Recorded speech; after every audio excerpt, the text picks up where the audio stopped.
Cuando termines de hacer la oración, te acercas para que miras el micrófono a mí.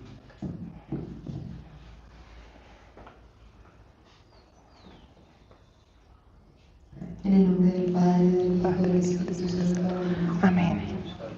Amado Señor, yo te quiero dar las gracias porque justo el signo que acabamos de hacer, la señal de la cruz, es esa cruz que ha unido siempre el corazón de Lina con el tuyo.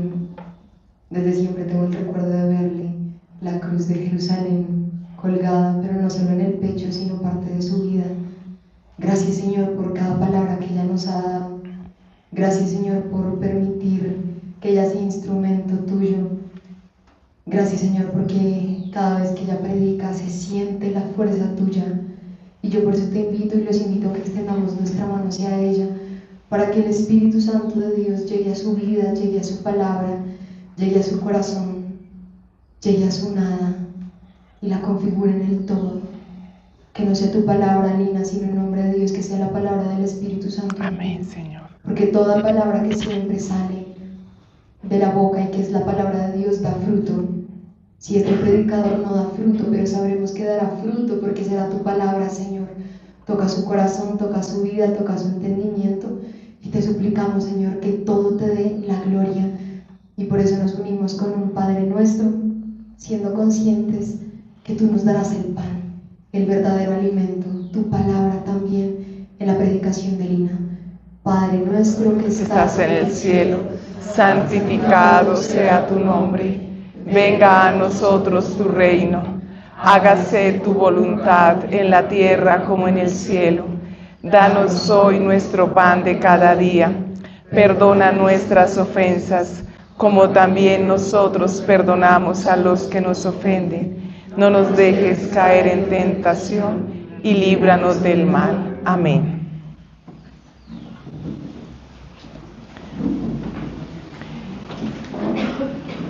Mis amados hermanos, vamos dando cierre a este retiro de Semana Santa y en esta charla a la que hemos titulado Ser testigos de Cristo en el día a día de la vida, me ha correspondido traer algunas de las reflexiones que el Señor en su misericordia ha dado también para mi corazón en la medida en que iba preparando esta charla.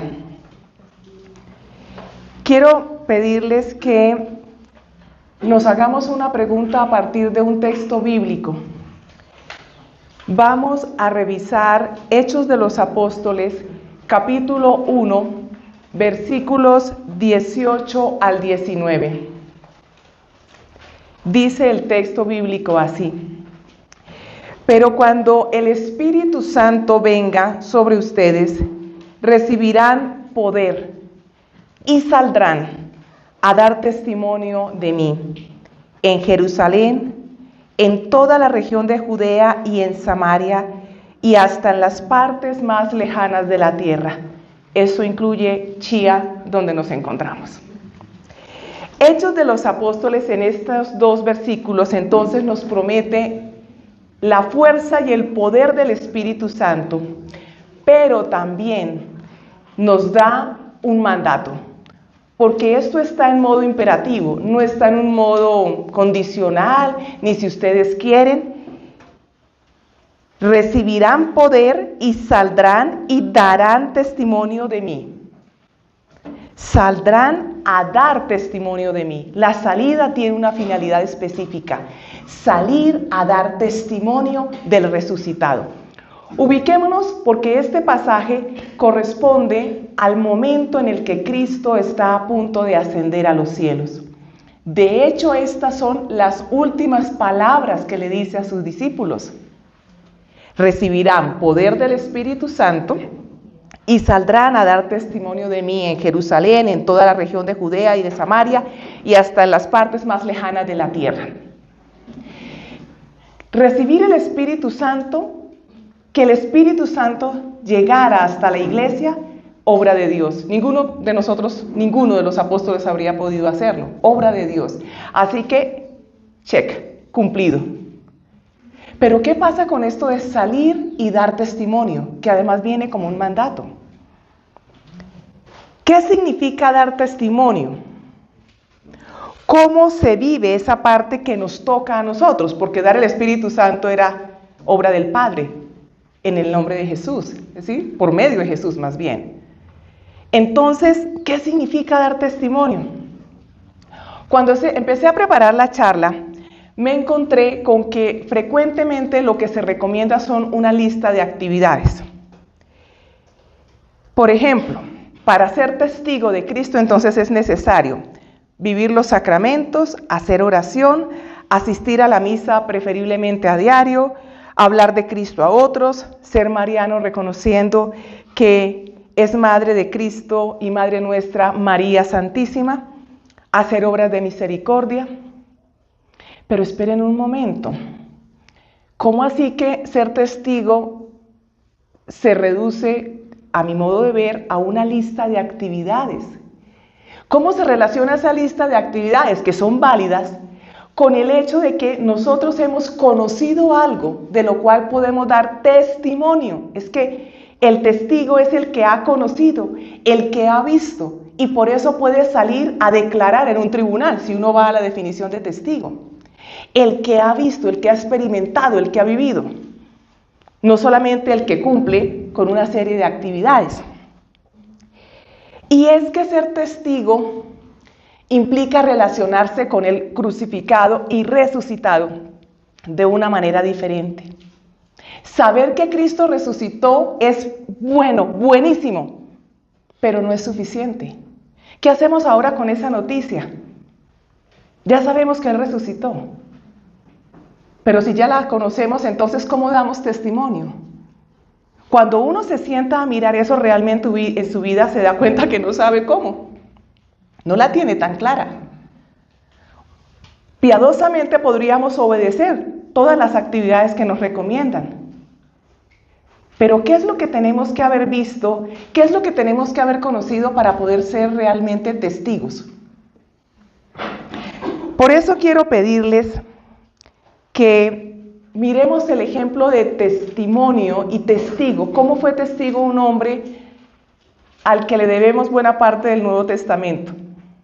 San Pablo. Tomemos nota de la siguiente cita bíblica, porque la vamos a ir desarrollando en una forma diferente de cómo trabajamos la anterior charla. Entonces es importante que la anotemos. Tomen nota, la voy a dictar, necesito que copien la cita bíblica. Vamos a Gálatas 2, capítulo 2, versículo 20. Ya Carito nos había hecho mención esta mañana de esta cita, pero ahora vamos a profundizarla. Gálatas 2, 20. Por favor, copian, porque lo vamos a dividir en 3 bloques para poderlo comprender un poco mejor. Ya no soy yo quien vive. Ese es el primer bloque. Ya no soy yo quien vive. Primer bloque, ya no soy yo quien vive. ¿Estamos todos? Perfecto. Ahora vamos a copiar el segundo bloque. Sino que es Cristo quien vive en mí. Sino que es Cristo quien vive en mí. Segundo bloque. Sino que es Cristo quien vive en mí. Y el tercer bloque va a ser más larguito, pero lo vamos a ir copiando juntos poco a poco. Y la vida que vivo ahora en el cuerpo, repito, y la vida que vivo ahora en el cuerpo,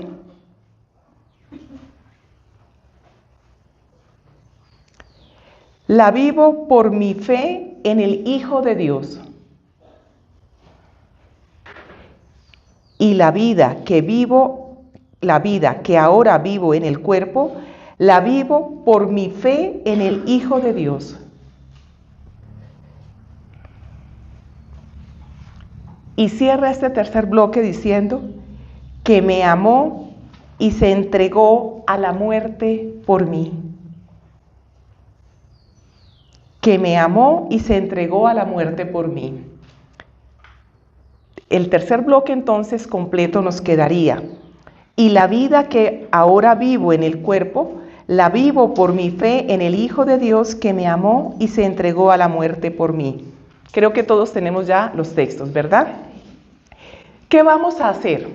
Vamos a comprender cómo esta declaración de Pablo se hace vida en él a partir de otros textos bíblicos.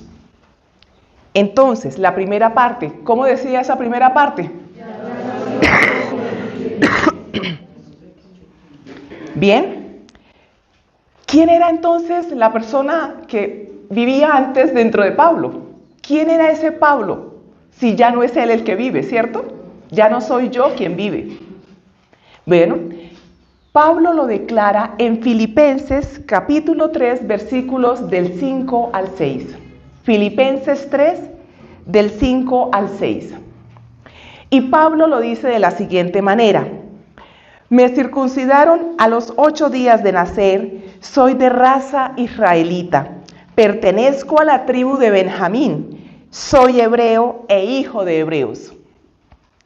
En cuanto a la interpretación de la ley judía, fui del partido fariseo. Era tan fanático que perseguía a los de la iglesia. Y en cuanto a la justicia que se basa en el cumplimiento de la ley, era irreprochable. Vamos a entender esto por partes. Cuando Pablo dice en el inicio del versículo 5, me circuncidaron a los 8 días de nacer, soy de raza israelita, pertenezco a la tribu de Benjamín, soy hebreo e hijo de hebreos, está mostrando las credenciales de aquello que lo hacía de la más pura casta judía. Está diciendo que él no es un judío prosélito, no es un judío convertido, es un judío hebreo de hebreos. Pero además dense en cuenta que él inicia diciendo, me circuncidaron a los 8 días de nacer. Pablo tiene en su cuerpo las marcas del pacto entre Dios y Abraham, la circuncisión. Pablo pertenece además a la tribu de Benjamín, porque Benjamín fue la tribu que Dios escogió para seleccionar de allí al primer rey de Israel, al rey Saúl. De hecho, Pablo tiene el mismo nombre. Saulo es Saúl en hebreo. Entonces esto es mostrando cuáles son sus credenciales. Esto es lo que yo era. No era un judío cualquiera, porque además nació judío.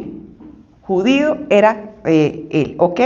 Ahora, ¿qué sucede? Que en cuanto a la interpretación de la ley, él escogió ser fariseo. Nació judío, pero se convirtió en fariseo, es decir, en cuanto al seguimiento de la ley. ¿Por qué? Porque en el corazón de Pablo había un deseo profundo. ¿Cuál creen ustedes que era el deseo de Pablo en ese momento? El cumplimiento de la ley de Moisés. El cumplimiento de la ley era el medio para lo que él quería. Los fariseos no eran sacerdotes. ¿Poder? No, Pablo quería la santidad. Pablo quería la excelencia. Los fariseos cumplían las leyes en estricto rigor para ser justificados y poder ser, merecedores de todo el favor de Dios.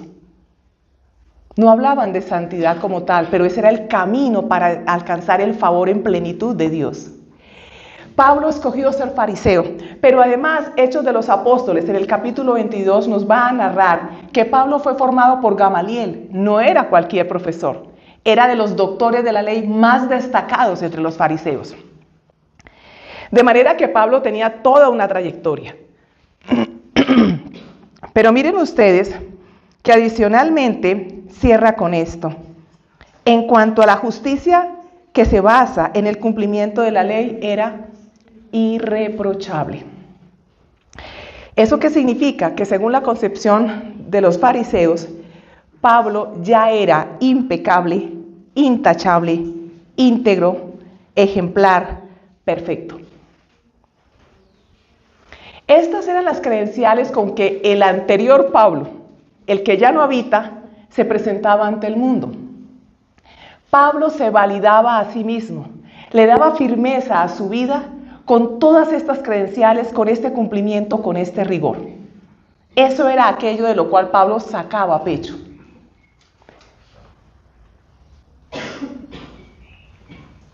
Si esa era la validación que Pablo hacía de sí mismo, yo te pregunto, ¿y tú a través de qué te validas? Porque es que la conversión de Pablo y el trabajo de Cristo en Pablo parte de la validación de este hombre, de este judío. ¿Y tú a través de qué te validas? Porque puedes validarte a partir de lo que haces. Yo soy el cargo que hago, o yo soy mamá, o yo soy papá. ¿Qué soy? ¿Qué soy? ¿O qué tengo? Yo tengo bienes, yo tengo títulos, yo tengo conocimiento. Hay personas que se validan a partir de ello. Yo he visto mamás que se validan a partir de que sus hijos las necesiten. He tenido papás y mamás, he conocido papás y mamás que se validan a partir de construir una distancia con su esposa o con sus hijos para volverse casi inalcanzables, porque generan una barrera para que les respeten y a veces para que les tengan miedo. He conocido personas que se validan a partir de la marca de la ropa que usan. He conocido personas que se validan a partir de lo que han conseguido en términos de títulos profesionales o de títulos académicos. ¿Tú a través de qué te validas? Porque es que ser testigo de Cristo es entrar en un éxodo y necesitas conocer cuál es el Egipto del que el Señor te va a sacar. ¿Con qué le agregas firmeza a tu vida? Cuando te dicen, ¿y tú quién eres? ¿Qué es lo que tú sacas a relucir? Ese es el Egipto del que el Señor te está llamando para ser testigo. Así que esto mismo que Pablo nos presenta ahora, lo vamos a dejar hasta aquí, porque luego lo vamos a tomar más adelante cuando avancemos en la comprensión de este texto. Así que esta primera parte, y ya no soy yo quien vive, ya no vivía el fariseo, el irreprochable, ya no vivía. Y si era tan bueno, ¿por qué no? Pablo debió encontrar algo mejor, porque era muy bueno. Todo lo que leímos de Pablo era excelente. Vámonos entonces a la segunda parte de nuestro texto inicial. Sino que es Cristo quien vive en mí. Que Cristo viva en mí, Pablo diga, ya no soy yo. Nos habla de una transformación interior profunda. Para tratar de entenderla un poco mejor, quiero pedirles que nos vayamos a el Evangelio según San Juan, capítulo 14, versículos 21 al 26.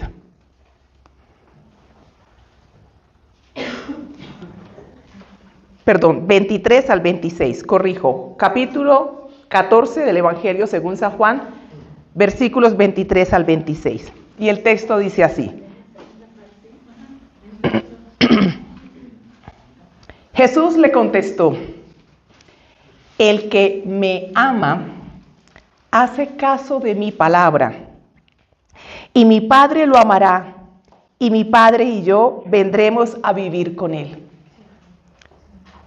El que no me ama no hace caso de mis palabras. Las palabras que ustedes están escuchando no son mías, sino del Padre que me ha enviado. Les estoy diciendo todo esto mientras estoy con ustedes, pero el defensor, el Espíritu Santo que el Padre va a enviar en mi nombre, les enseñará todas las cosas y les recordará todo lo que yo les he dicho. Pablo vive los tres verbos de los que Cristo hace referencia a sus discípulos, porque este capítulo está claramente en la formación que él está haciendo de los suyos. Los tres verbos, ¿cuáles son? Los que están enunciados al principio del pasaje. El que me ama, hace caso de mi palabra, y esos dos términos llevan a que el Padre lo amará y mi Padre y yo vendremos a vivir con él. Vamos a entender esto un poco. La frase de que es Cristo quien vive en mí, entonces implica una experiencia que viene de adentro de la persona, no es de afuera. Por eso es que en un principio les decía, no puede quedarse en lo que afuera hay, que cumplo los sacramentos, que voy a la misa, que hago obras de misericordia. Que Cristo viva en nosotros para poder ser testigos de Cristo implica una transformación desde adentro. Y entonces hay tres movimientos que Jesús pide en esto. El primero, Jesús pide ser amado. Se pone como objeto de ese amor. Miren, es la primera vez en la Escritura, en los Evangelios, que Jesús dice, ámenme. Antes era siempre, el Padre les ama como yo los he amado, ¿ok? Esta es la primera vez que Jesús se coloca como objeto de ese amor y pide entrar en el verdadero santuario de la vida, en tu corazón. Porque del corazón mana la vida. Esto nos lo dice claramente Proverbios en el capítulo 4, versículo 23. Sobre toda cosa guardada, guarda tu corazón, porque de él mana la vida. Proverbios 4, 23. Pero miren ustedes que esta petición inicia con la palabra el que me ama. No es una imposición. El que quiere asumir esa condición. A mí me conmueve. A mí me derrite de amor por Él. Ver que el Señor de señores, el Rey de reyes, entre con tanta humildad, respetando tu libertad, respetando quién eres. Porque es que el amor no se impone. Jesús no reclama amor. Jesús está esperando el amor nuestro, pero no lo reclama, como debe ser el verdadero amor. El segundo movimiento aquí es que Jesús pide que practiquemos su palabra. Y entonces, ¿qué sucede? Que al practicar la palabra y al amar, pues hay efectos. Es decir, el amor trae consecuencias. Se tiene que ver en algún lado. Miren, en el mundo judío, y es de las cosas que a mí yo decía, ¿por qué no aprendí esto más chiquita? Hace unos años, cuando lo conocí. Y de manera especial yo quisiera darle este mensaje a las mujeres, especialmente a las más jovencitas en esta conferencia. En el mundo judío el amor es concreto. La mentalidad judía es muy concreta. Entonces, si ustedes van a encontrar que cuando el Señor Dios desde el Antiguo Testamento manifiesta su amor al pueblo de Israel, eso es en concreto. ¿A qué me refiero? Miren ustedes. Oseas 11, del 1 al 3. Oseas 11, del 1 al 3. Cuando el pueblo de Israel era niño, yo lo amaba a él, que era mi hijo, lo llamé de Egipto. Pero cuanto más lo llamaba, más se apartaba de mí. Mi pueblo ofrecía sacrificios a los dioses falsos y quemaba incienso a los ídolos. Cuando el pueblo de Israel era niño, yo lo amaba. A él, que era mi hijo, lo llamé de Egipto. En concreto, el amor saca de la esclavitud. En concreto, el amor libera de las cadenas. En concreto, el amor te muestra una ruta para que encuentres realmente quién eres, como lo hizo el Señor con el pueblo de Israel. El amor de Dios entonces es en concreto.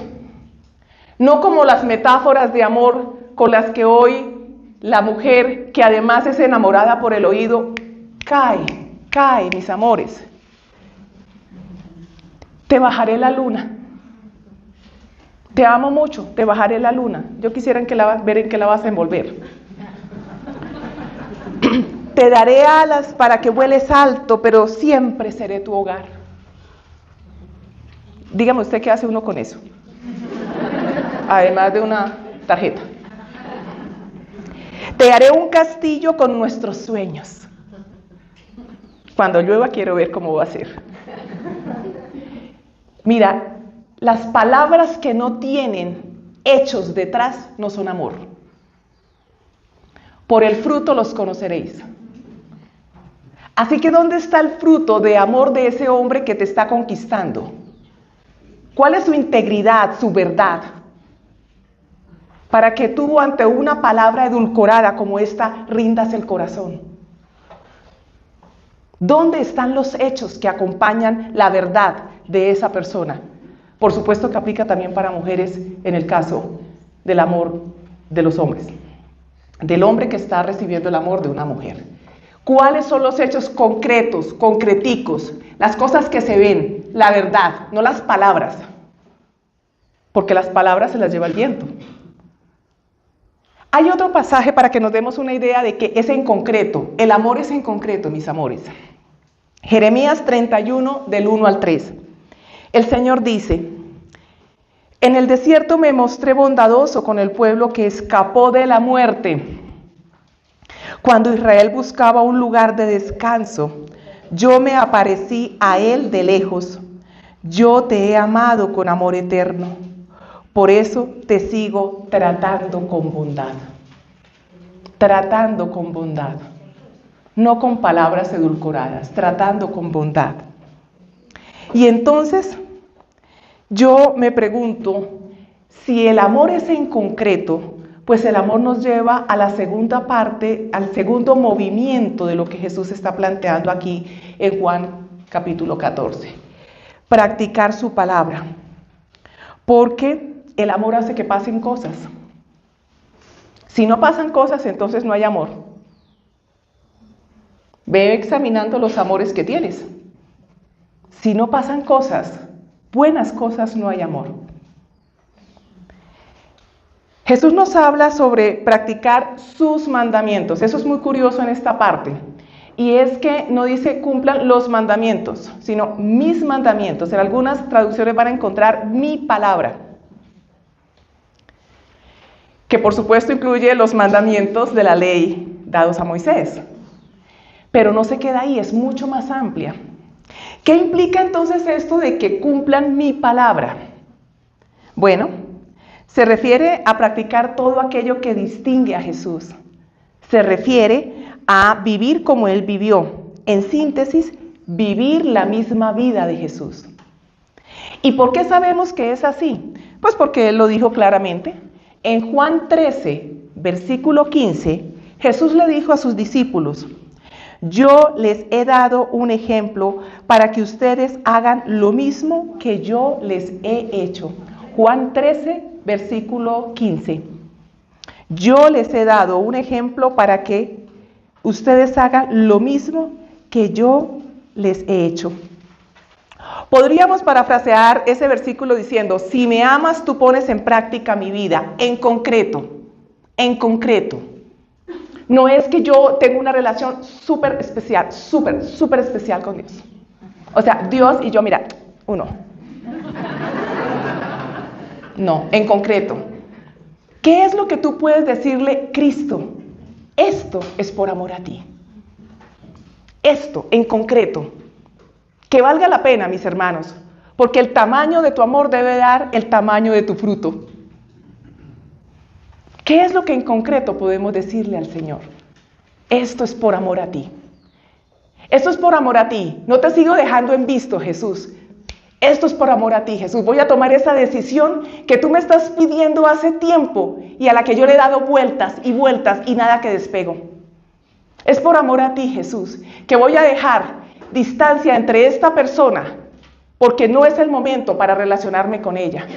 Porque también hay que aprender a decirle no a veces a algunas relaciones. Es el momento, y este es el fruto, Jesús, y es por amor a ti, que me acerco a dar este perdón que tengo retenido. Es por amor a ti que dejo de manipular usando las personas para que hagan lo que yo quiero, porque me vuelvo experto como manejándolos como títeres. Y yo sé cómo hago, y yo sé qué cara pongo, y yo sé qué palabra digo, y yo sé qué actitud tomo, y sé a qué hora, y sé en qué condición. Es por amor a ti, Cristo. Es por amor a ti. ¿Cuándo? Porque ¿saben qué es lo que sucede? Que si nosotros lo amamos y ponemos en práctica su palabra, que es lo que nos toca hacer, según dice el texto, no hay duda, se da la tercera parte. se da tercera parte de este texto. El tercer movimiento aquí corresponde a vivir llenos de la presencia de Dios. Recuerden ustedes cómo lo decía el texto.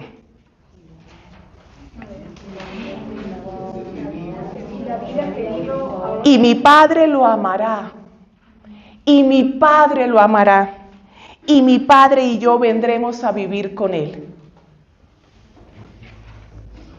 Así que el tercer movimiento es dejarnos habitar por el Padre y por el Hijo.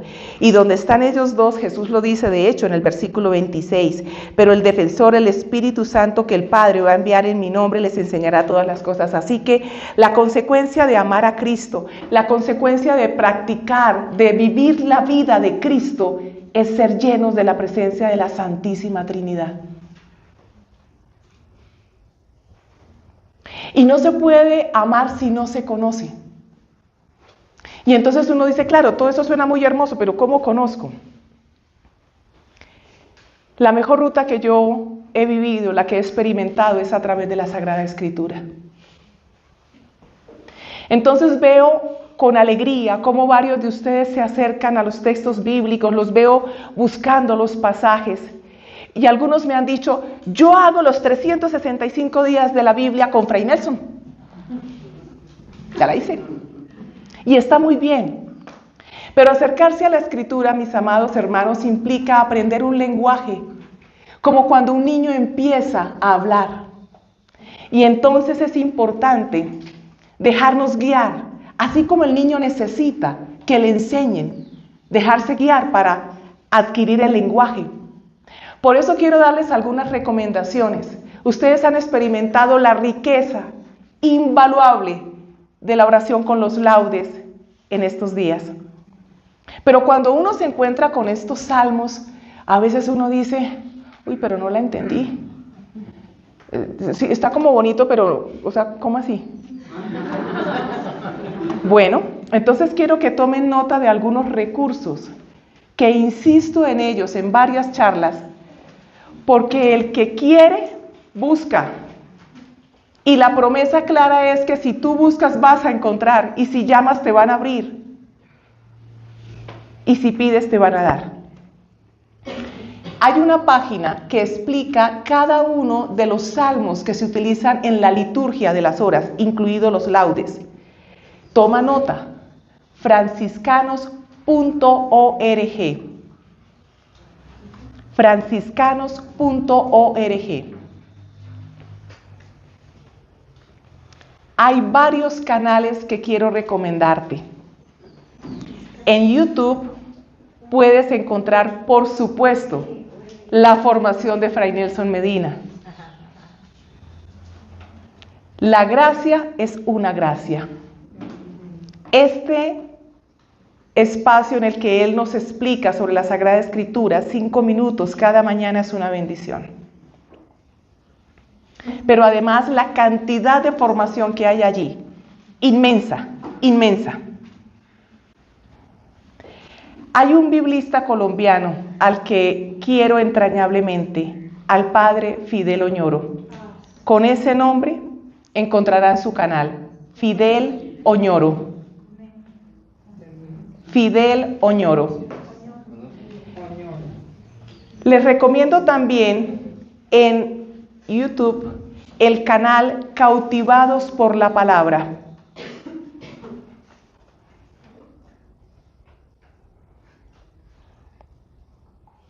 Y hay 2 recomendaciones adicionales.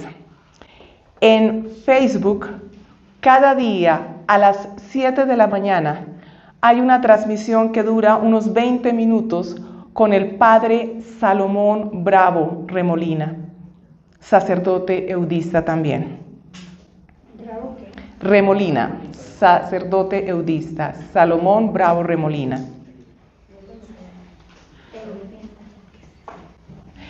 Y encontremos la última referencia, pero quiero advertir que esta, que es muy profunda, puede resultar, o más bien la recomiendo para personas que estén más avanzadas en el estudio de la Biblia.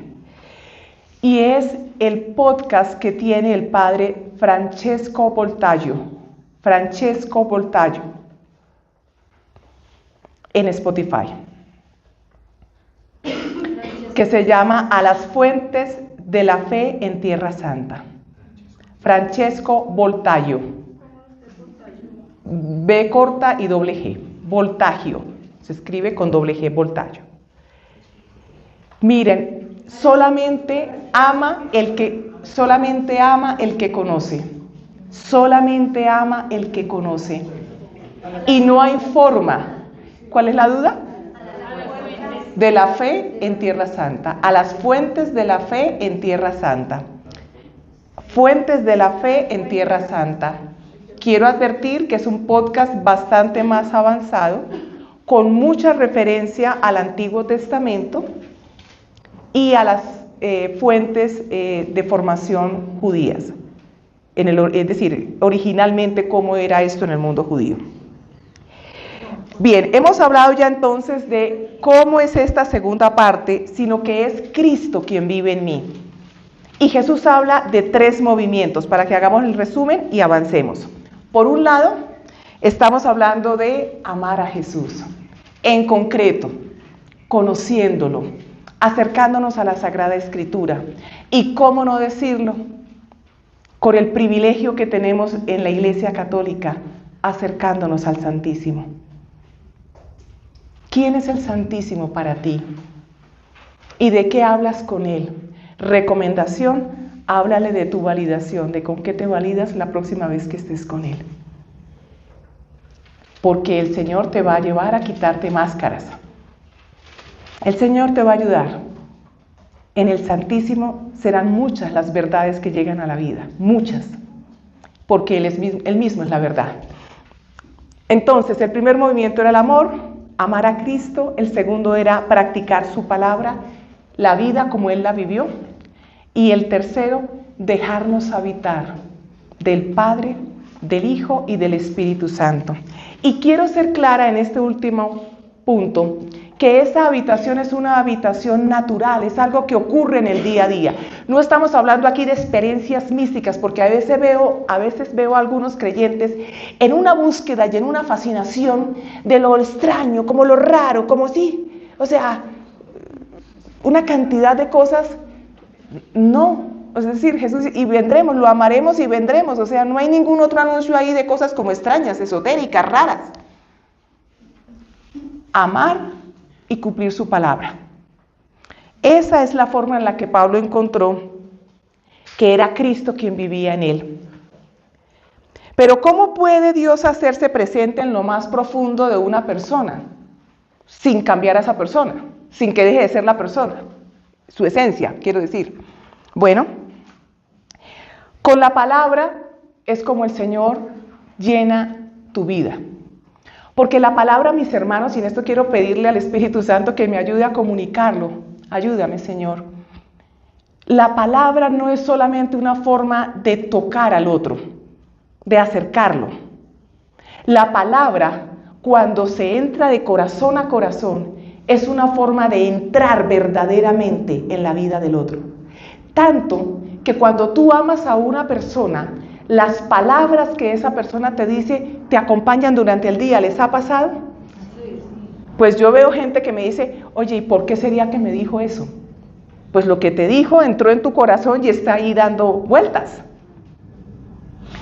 ¿Cuál palabra o cómo es que la palabra entra en ti? Lo hemos dicho ahora, acercándonos, conociéndola, amándola. Pero también acogiéndola, mis hermanos, porque no es solamente un ejercicio cognitivo, no es un ejercicio intelectual. Es recibiéndola en el corazón, dejando que te hable en el día, y es hablándole a Cristo, que es palabra viva. Es que la primera palabra que llegó a ti es Cristo mismo, que es la palabra que el Padre nos envió. ¿Y qué va a hacer el Señor? Pues dentro de ti va a erradicar el pecado, a trabajar para que el pecado se vaya, y para ayudarte con tus debilidades, porque no son iguales. Las debilidades son aquellas situaciones con las cuales tú, por tu naturaleza, necesitas lidiar. Porque, por ejemplo, necesitamos evangelizar nuestra crianza. ¿Cuántas veces recibimos frases en familia que se establecieron como estructuras de pensamiento en nosotros, que hoy nos llevan a comportarnos como lo hacemos. ¿Cuántas veces nos dijeron no se puede confiar en nadie? Amigo, el ratón del queso, se la saben, se las dijeron también de pronto, ¿verdad? Crea todas las frases de amor que escucha por ahí, para que vea. Créale a todos. Pobrecita, si supiera lo que le va, pierna arriba, dicen algunos, ¿cierto? Lo que le va a venir, desvirtuando la posibilidad de que exista un amor verdadero, un amor limpio. Gane platica para que sea algo, para que nadie le pase por encima, mijita. Así usted no va a depender de ningún hombre. Todas esas frases, más las heridas emocionales, más la falta de evangelizar nuestra crianza, nuestra cultura, es que somos así. Aventajados porque el vivo vive del bobo y el bobo de papá y mamá, dice una canción. Y eso es una cultura. Todo necesitamos evangelizarlo, todo. Necesitamos que la palabra de Él nos hable, que la palabra de Él nos diga las palabras que nos faltaron de amor cuando fuimos criados, que la palabra de Él nos diga las palabras que necesitamos de lo que verdaderamente somos, porque nos pudieron decir que éramos inútiles, incapaces, poco inteligentes, cortos para llegar a una meta. Porque con los actos pudieron decirnos, no me importas. Pero la palabra dice, yo por ti doy la vida, te tengo tatuada en mis manos. ¿Cuáles son las palabras que retumban en tu mente? ¿Cuáles son las palabras a las que tú les abres el corazón? ¿Cuál es la palabra de Cristo que verdaderamente permites que te toque? Porque resulta que le abres el corazón a las palabras de personas que te lastiman con una facilidad, pero te impermeabilizas frente a la palabra que te da vida, a la palabra de Dios. Así que, ¿cómo es que Cristo vive en mí? Amándolo en concreto, acogiendo su palabra, cumpliendo su palabra, viviendo como Él y dejándome habitar del Padre, del Hijo y del Espíritu Santo. Miren ustedes, hay una anécdota que quiero compartirles. Cuentan que en el monasterio de la Encarnación en Ávila, en algún momento la Madre Teresa de Ávila, Teresa de Jesús, iba por allí y de repente se encuentra a un niño en la clausura. Eso no es normal. Cuando ella se encuentra al niño se sorprende y le dice, ¿tú quién eres? Y el niño le contesta sonriendo, ¿y tú quién eres? Y ella le dice, yo soy Teresa de Jesús. Y el niño le contesta, yo soy Jesús de Teresa. Si tú te encontraras con el niño, ¿podrías decir lo mismo? Yo soy Adriana de Jesús. Yo soy Óscar de Jesús. Yo soy Elsa de Jesús. Y yo me pregunto si Jesús podría decir lo mismo. Yo soy Jesús de Zuli. O yo soy Jesús de Ofir. ¿Podría decir el Señor lo mismo? Yo creo que Pablo podría decirlo. No soy yo quien vive, es Él quien vive en mí. En ese proceso nos prometieron un defensor. Así que no es un tema en el que tengas que hacer el esfuerzo. No se trata de la fuerza, se trata de la disposición, mis hermanos. El que me ama, el que acepta. Lo que Dios quiere de ti es disposición y perseverancia. Son los dos elementos que necesitas. Disposición y perseverancia. Ahora conectemos entonces la primera y la segunda parte de nuestro texto guía, que es Gálatas. Claro, cuando Pablo descubrió esto, que amar a Cristo y seguir su palabra, cumplirla, traía la presencia, la plenitud de Dios a su corazón, pues ¿usted qué cree que pasó con las credenciales del que era fariseo, hebreo, de hebreo, israelita y circuncidado? Perdieron valor. Por eso Pablo va a decir también en el capítulo 3 de los Filipenses que todo es basura, en el versículo 8, 3:8, Filipenses 3:8, todo es basura. Y es mucho más fuerte Pablo para mencionarlo. Dice que todo es estiércol, comparado con Cristo, con el conocimiento de Cristo. Porque cuando uno ama de esta manera, Cristo se le vuelve la medida para todo. Te llamarán fanático, pero es que nadie va a entender ese amor que hay en tu corazón. Nadie lo puede vivir, solo tú, que lo has amado y has practicado su palabra. Vámonos a la tercera parte del texto de Gálatas. Y la vida que ahora vivo en el cuerpo, la vivo por mi fe en el Hijo de Dios que me amó y se entregó por mí. Todo aquello que el Espíritu Santo sacó de Pablo y que además se convirtió en una limitante, ojo con esto, que es parte de lo que nos puede pasar. Para Pablo, el top, la parte superior, era ser fariseo en todas las condiciones que él lo planteaba. Recuerden ustedes que él mismo se presentó como irreprochable, perfecto. Pero resulta que esa era la perfección según los fariseos. Y cuando tú te aferras a ese límite de perfección, entonces estás bloqueando la obra de Dios para llevarte al verdadero camino de santidad. Me explico. Pablo hablaba de sus credenciales fariseas, ¿cierto? Bueno, yo encuentro creyentes que hablan de sus credenciales de asistencia a grupo de oración, hago el Santo Rosario, hago los laudes, me escucho la gracia, hago retiro de Semana Santa con familia espiritual, y sí, también estoy empezando a hacerlas completas. Esas son las credenciales de varios de nosotros. Y no está mal que hagamos todo ello, pero ¿qué nos mueve? Porque la auténtica, la más fuerte de las motivaciones es el amor. Por eso es que Cristo empezó diciendo, el que me ama. Entonces, ¿cuáles son? Porque hay personas también, y es válido, pero hay personas con que la misa en latín vale más. Es parte de nuestros ritos, bendito Dios, pero no está para aplastar a ningún otro. ¿Cuáles son las credenciales que en la fe también nosotros presentamos? Pablo se dio cuenta que frente a amar y seguir a Cristo y ser habitado por la Trinidad, sus credenciales no valían nada. Sus credenciales eran nada, basura. Por eso, todo eso que se llevó, el tener esta revelación, es ahora lleno por el Espíritu Santo, ¿con qué? Bueno, con una fe en el Hijo de Dios. La vida que ahora vivo en el cuerpo, en el día a día, la vivo por mi fe en el Hijo de Dios que me amó y se entregó por mí.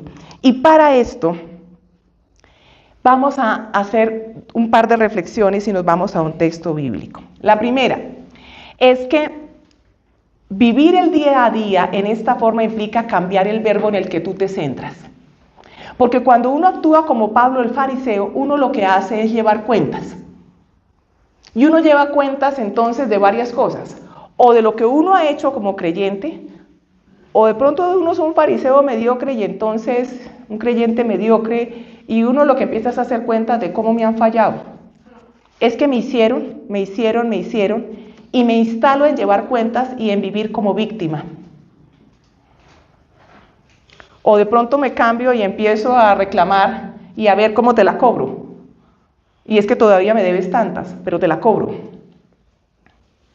O empiezo a llevar otras cuentas y a buscar quién necesita que yo le ayude. ¿Dónde me valido? ¿Dónde empiezo a dar favores, ayudas y excusas y soluciones que nadie ha pedido? Todo lo que el Señor se lleva en Pablo lo llena con la fe en el Hijo de Dios. Así que aquí hay que cambiar del verbo hacer cuentas al verbo leer. Pablo empieza a leer la vida de una manera diferente. Pero como es una lectura diferente, necesita una luz diferente. Y esa luz la dan mis hermanos las dificultades, la cruz. Pero una cruz pascual, no es una cruz de lamentos. ¿Y cómo es que esa cruz se vuelve pascual? Porque es que cuando terminemos el retiro y regresemos, allá nos van a estar esperando las cruces. Las cruces van a empezar a aparecer, porque la cruz llega a la vida. Es parte del camino, no hay nada que hacer. ¿Cómo entonces es que en el día a día Pablo vive con esa cruz pascual? Pues como nos lo enseñó Jesús en Marcos 8, versículo 34. Marcos 8, versículo 34 dice así: Luego Jesús llamó a sus discípulos y a la gente y dijo: si alguno quiere ser discípulo mío, olvídese de sí mismo, cargue su cruz y sígame. Entonces aquí vamos a encontrar de nuevo ese trato amoroso, ese trato respetuoso, ese trato humilde que a mí me derrite de amor por Él. Miren ustedes lo que el Rey de Reyes y el Señor de Señores dice en el comienzo: si alguno quiere, Él no te violenta, Él no te va a obligar. Eres tú quien decide si abre la puerta o la mantiene cerrada. ¿Y qué dice? Si quiere ser discípulo mío, olvídese de sí mismo, cargue su cruz y sígame. 3 cosas nuevamente. Olvídese de sí mismo, cargue su cruz con su cruz y sígame. Bueno, vamos a desglosar esto un poco. De la cruz no se huye. Esa es una primera observación. De la cruz no se huye. ¿Qué es entonces lo que hay que hacer? Bueno, miremos el orden. Olvídese de sí mismo. Algunas versiones pueden decir niéguese a sí mismo. Cuando uno va a mirar el texto griego, en el original, utiliza un verbo que se traduce literalmente como saber decir no. ¿Cómo les parece que para vivir en el día a día con Cristo, para que la fe en el Hijo de Dios se vuelva realidad en ti, el primer paso, si es que quieres ser discípulo de Cristo, es aprender a decir no? ¿Por qué aprender a decir no? Hoy lo mencionaba Fray Nelson, porque la manera de formar el carácter y de encaminarse hacia lo que verdaderamente vale, empieza diciéndole no a lo que no corresponde.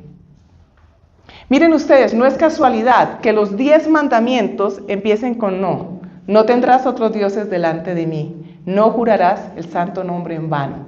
No, no y no. Habrán muchos otros sí. Pero ahí el Señor Dios empezó en la pedagogía de amor con su pueblo por el no. Y no es casualidad que uno de los textos que se leen en el tiempo de Adviento, que está en Isaías capítulo 7, versículo 15, Isaías 7, versículo 15, diga lo siguiente sobre el niño que van a nacer. Hasta que aprenda a rechazar lo malo y escoger lo bueno. Miren ustedes la fuerza de estos textos. Aprenda a rechazar lo malo y a escoger lo bueno. Rechazar lo malo porque lo malo se ofrece. Rechazar lo malo porque está ofrecido. Y escoger lo bueno porque lo bueno hay que ir por ello. Entonces, olvidarse de sí mismo implica aprender a decir no. No a ese chat que no me conviene, no a esa película, a ese canal, no a ese lugar, no a todo aquello que bloquee el señorío de Cristo en mi vida. Porque cuando yo digo no, puedo dar un sí verdadero, un sí real. Cuando una persona se casa, tiene que decir no a muchas para dar un sí verdadero. Entonces lo primero es aprender a decirle no a todo aquello que se atraviesa en la relación de Cristo contigo para evitar su señorío. Y tú lo sabes, tú sabes qué hay. Y el Señor te irá mostrando en cada paso qué hay, qué es lo que bloquea. Lo que pasa es que nosotros le damos vueltas a la decisión y nada que la tomamos. Nosotros le huimos. Nosotros nos ponemos caretas. Así que después de negarnos a nosotros mismos, de aprender a decir no, viene el segundo punto y es cargue con su cruz. Cargar con la cruz aquí implica un verbo que no solamente es llevar. Cargar implica trasladar la cruz en el original griego. Entonces la cruz no solamente se alza, la cruz se carga. Y se carga desplazándola. ¿Y eso cómo es? O sea, porque eso es lo que quiere decir el original aquí. Entonces, ¿cómo se vive eso? Bien, pues la cruz se carga hasta que dé fruto. La cruz se carga hasta que dé fruto. como lo hizo Cristo, que la cargó desde la estación 1 de nuestro Vía Crucis hasta cuando llegó al Calvario. ¿Y qué quiere decir eso en términos reales para nosotros? Quiere decir que la cruz que viene a tu vida, porque dice la cruz, cada quien tome su cruz, la que te va a llegar, porque la cruz va a llegar, ¿ok? Se trata de tomarla y de llevarla con aquello que el apóstol Santiago recomendaba a los judíos, a los creyentes en la diáspora, hipomoné en griego. Santiago 1, versículos 3 al 5. Pues ya saben que cuando su fe es puesta a prueba, ustedes aprenden a soportar con fortaleza el sufrimiento. Aprenden a soportar con fortaleza el sufrimiento. Es un aprendizaje. Nosotros huimos, pero hay que aprender a soportar con fortaleza el sufrimiento. Pero procuren que esa fortaleza los lleve a la perfección, a la madurez plena, sin que les falte nada. Si a alguno de ustedes le falta sabiduría, pídasela a Dios y Él se la dará. Pues Dios da a todos sin limitación y sin hacer reproche alguno.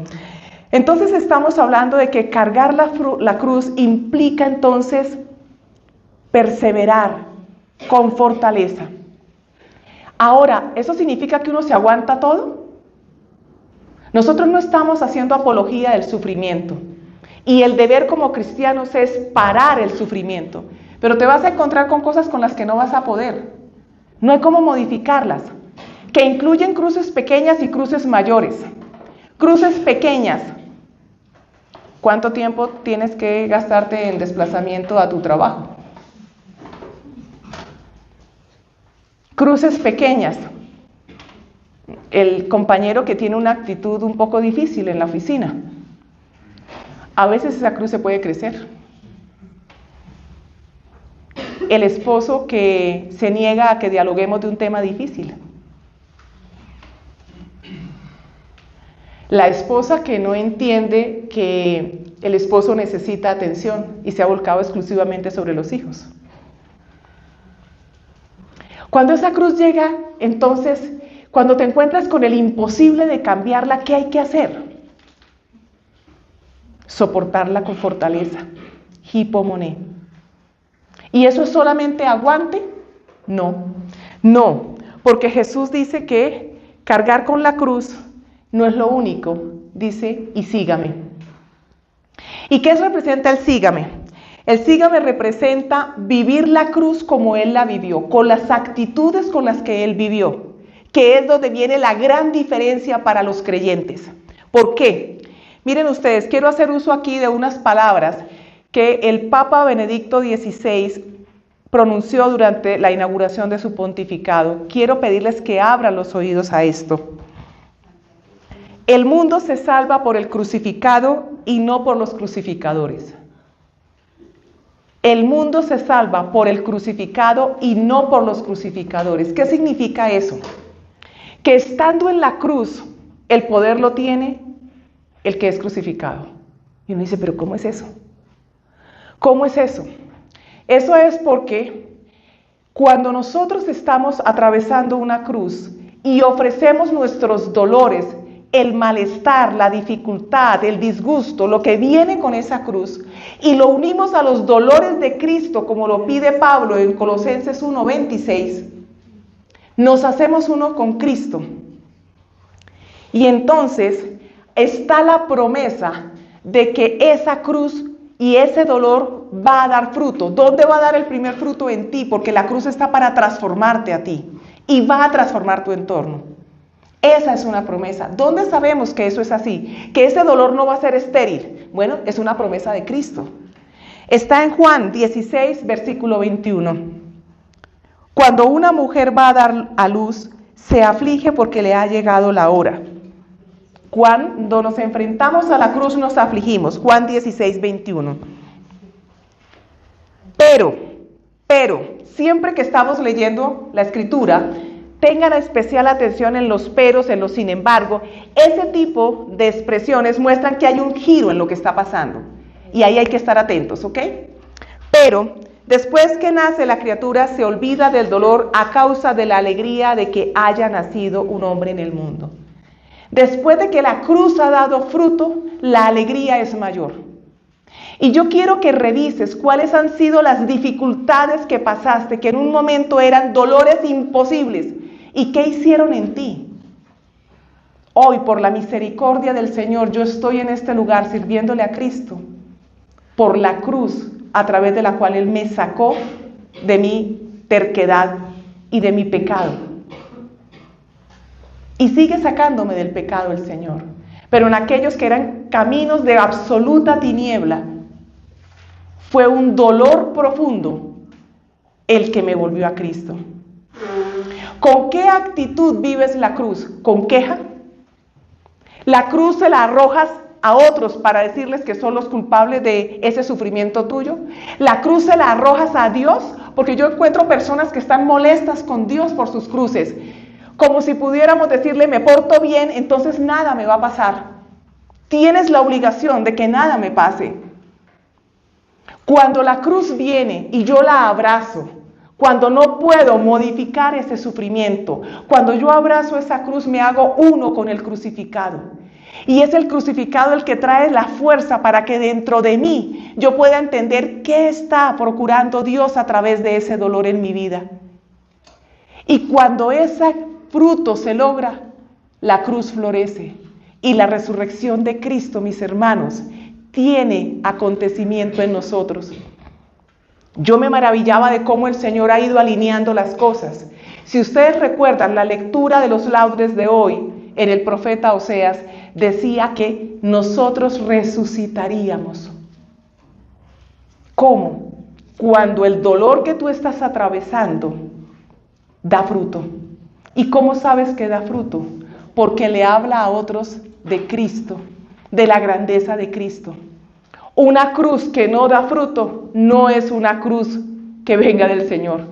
Estás cargando una carga tuya o una carga de otros, pero no viene de Dios. La cruz pascual es la cruz que nos lleva a entender cómo ese sufrimiento rompe, transforma, hace que Cristo sea Señor. Rompe y transforma lo que en mí bloquea a Cristo y hace que Cristo sea Señor. El dolor ofrecido en la cruz es fecundo. La pregunta entonces cuando nos encontramos con la cruz es, ¿y qué quieres tú que yo haga con este dolor? ¿Qué quieres tú, Señor, que yo haga con este dolor? Porque nos vamos a encontrar con el dolor sí o sí. La diferencia está en si lo vives como un creyente o como alguien que no cree. El creyente lo ofrece. El creyente sabe que es ahí donde se vuelve uno con Cristo y recibe una fuerza interior diferente. En sus últimos años, en algún momento, Saulo Medina me pidió que hablara con Chicho, porque creía, lo veía muy callado. Chicho es el papá de Fray Nelson y el papá de Saulo, que falleció hace ya algunos años. Y Saulo me dijo, mira, veo tan callado a mi papá y tú has podido establecer una muy buena relación con él. Yo quisiera que hablaras con él y me dijeras, le preguntaras, porque tal vez él a nosotros como hijos nos diga de ese silencio que él tiene y yo estoy un poco preocupado. Así que me fui a hablar con Chicho, era excelente conversador, así que hablamos sabrosísimo, pero poco a poco le fui poniendo el tema y le dije, Chicho, y en todo esto que tú me comentas que estás viviendo, ¿cómo lo vives? Porque me decía, hay momentos de mucha soledad. Y le pregunté si eso lo llevaba a depresión, si esto le generaba algún tipo de emoción, básicamente depresión, y si su silencio era resultado de depresión, por ejemplo. Y me dijo, no. Me dijo, mira, Lina, cuando Maruja, mi esposa, murió, para mí fue un golpe muy fuerte, porque yo siempre pensé que el que primero iba a morir era yo. Pero lo que ahora me pasa, durmiendo tan pocas horas como me ocurre, es que he aprendido a ofrecer la soledad. Y he descubierto el valor inmenso del rosario que me costaba mucho trabajo. Y entonces me he vuelto amiguísimo de la Virgen. Y rezamos ella y yo un pocotón de rosarios en la noche y los ofrecemos por un pocotón de cosas. Esa es una cruz pascual. Esa es una cruz que da fruto, sin ruido, en el silencio, pero da fruto. Lo tenemos claros, estamos llamados a ser testigos por el mismo Señor Jesucristo, lo leíamos en Hechos de los Apóstoles. Tú puedes aceptarlo o no, pero el llamado a ser testigos está. ¿Cuáles son nuestras credenciales? ¿A través de qué nos validamos? Y si nuestra decisión es ser discípulos de verdad, entonces hacer lo que nos corresponde, amar a Cristo, cumplir su palabra, practicar su palabra y vivir la visita, la habitación permanente del Padre, el Hijo y el Espíritu Santo en nuestro corazón. En ese seguimiento tendremos que aprender a decirle no a muchas cosas para poderle decir sí a la cruz, vivida como Cristo nos enseñó. Que el Señor Dios tenga misericordia de nosotros, mire nuestra pequeñez y nos ayude a ser testigos en el día a día de nuestra vida. Gloria al Padre, al Hijo y al Espíritu Santo. Amén.